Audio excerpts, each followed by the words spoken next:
Welcome back to Catalyst University. My name is Kevin Tokoph. Please make sure to like this video and subscribe to my channel for future videos and notifications. In this video, we're going to discuss the bones of the feet. And in this image right here, we're going to be looking at a right foot. Just know that if we have a left foot, everything is going to be the mirror image. So in each foot, there are three general regions of bones. If we look at the region of bones that's actually the most proximal, that is, those closest to the ankle joint, these are going to be called the tarsals. Okay? There's actually 7 tarsals in each foot. We'll discuss those in just a minute.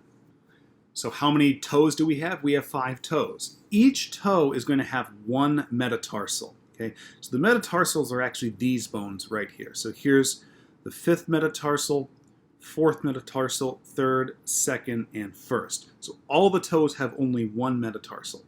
Then, the most distal bony region of the foot, this is the phalanges region. And phalanges is the plural because actually each one of these has more than one phalanges. The singular is actually phalanx. Okay? It's P-H-A-L-A-N-X. Phalanx is actually the singular. And if we look at toes 2, which is actually this one right here, 3, 4, and 5, these 4 toes actually all have 3 phalanges. Okay?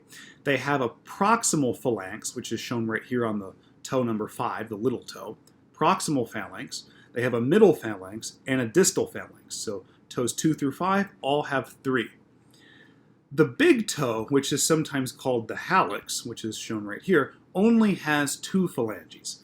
It only has a proximal phalanx and a distal phalanx. So the big toe only has 2, very similar to the thumb in the hands. In the hands, fingers 2 through 5 have 3 phalanges.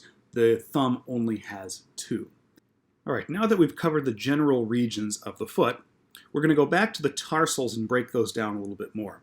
Remember that there are 7 tarsals, and there's really 2 in general that are most common to learn because they're usually the most important, and those are the talus and the calcaneus. So the calcaneus is shown over here. It's the most lateral of these 2. It's also the largest of all of the bones of the feet. So the calcaneus is going to be the insertion of the calcaneal tendon, which you probably know more commonly as the Achilles tendon. But the Achilles tendon or calcaneal tendon is going to insert on this bone. And so when you go up on your tippy toes, your gastrocnemius muscle or your calf muscle is going to contract and pull the calcaneus off the ground. Okay? So that's this bone right here. Also the calcaneus, in addition to being the most lateral of these 2, is going to be, if we're in perfect anatomical position, it's also the most inferior. The talus is going to sort of sit on top of the calcaneus, at least part of it. Then we have the talus. So the talus, if we're in perfect anatomical position, is actually a little bit superior to the calcaneus. We can see that part of a talus actually sits on top of the calcaneus.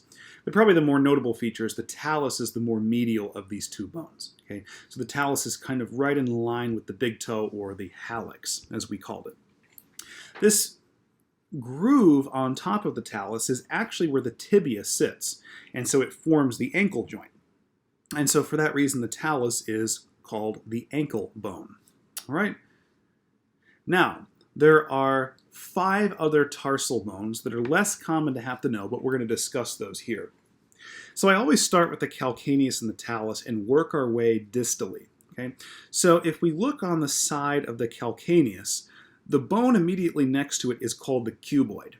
And the way I remember this is that we've got C for cuboid, C for calcaneus. So we start with calcaneus here, go distally, and we've got the cuboid. All right?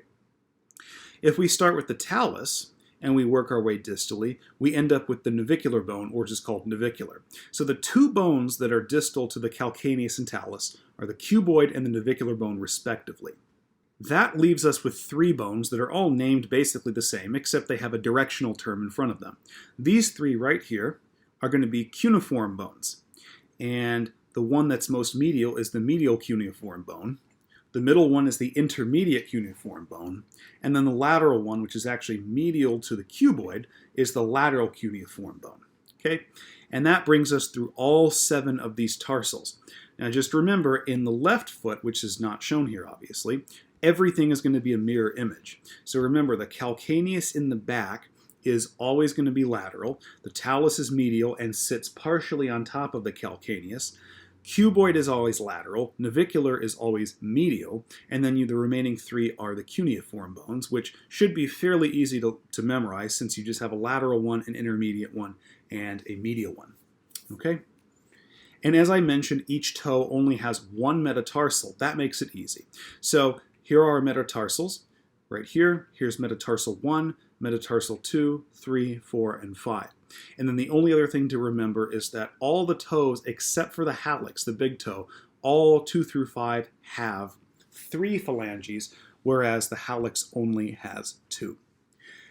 So hopefully this breaks down the bones of the feet well and you learned something in this video. Please make sure to like this video and subscribe to my channel for future videos and notifications. Thank you very much.